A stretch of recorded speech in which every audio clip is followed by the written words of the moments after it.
સ્થાનિક સ્વરાજની ચૂંટણીને લઈને આપનું નિવેદન। સ્થાનિક સ્વરાજની ચૂંટણીમાં આપ ઝંપલાવશે। આપ ગુજરાત પ્રમુખ ઈશુદાન ગઢવીએ નિવેદન આપ્યું છે, કોંગ્રેસની પ્રપોઝલ આવશે તો વિચારણા કરીશું। હજુ સુધી કોંગ્રેસ તરફથી કોઈ સ્પષ્ટતા કરવામાં આવી નથી। સ્થાનિક મુદ્દાઓને લઈને આપ ચૂંટણી લડશે।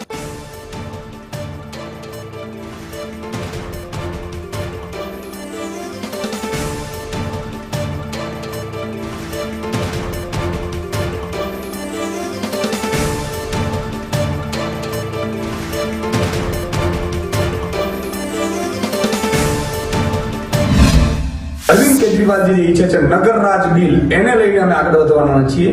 નગર રાજ બિલ એટલે કે જે સોસાયટી નક્કી કરે એ કોર્પોરેટર છે એની ગ્રાન્ટ વાપરશે, ત્યાં વાપરશે, એટલે સોસાયટીઓ નક્કી કરશે નગર રાજ બિલમાં। અને લોકલ ઇસ્યુને લઈને અરવિંદ કેજરીવાલજીની જે વિચારધારા છે એને લઈને આમ આદમી પાર્ટી મજબૂતાઈથી લડવાની છે। રહી વાત ગઠબંધનની, તો સ્વાભાવિક છે કે લોકસભામાં અમારું ઇન્ડિયા ગઠબંધન હતું, પરંતુ જ્યારે આ લોકલ ચૂંટણીઓની વાત કરીએ તો કોંગ્રેસ તરફથી જો પ્રપોઝલ આવશે તો ચોક્કસ એના ઉપર સ્વીકાર કરવામાં આવશે। હજી અમારી કોઈ વાતચીત થઈ નથી, હવે ચૂંટણીઓ હવે જો કે જાહેર થઈ છે, પરંતુ કોંગ્રેસ એવું માનતી હોય કે ના વાત સાચી છે, આપણે ભાજપને જો હરાવી શકાય બંનેને મળીને તો અને લોકોને અહીંથી ઉઠાવી શકાય એમ હોય તો કોંગ્રેસ જો પ્રપોઝલ આપશે તો ગઠબંધનમાં આમ આદમી પાર્ટી ચોક્કસ વિચાર કરશે।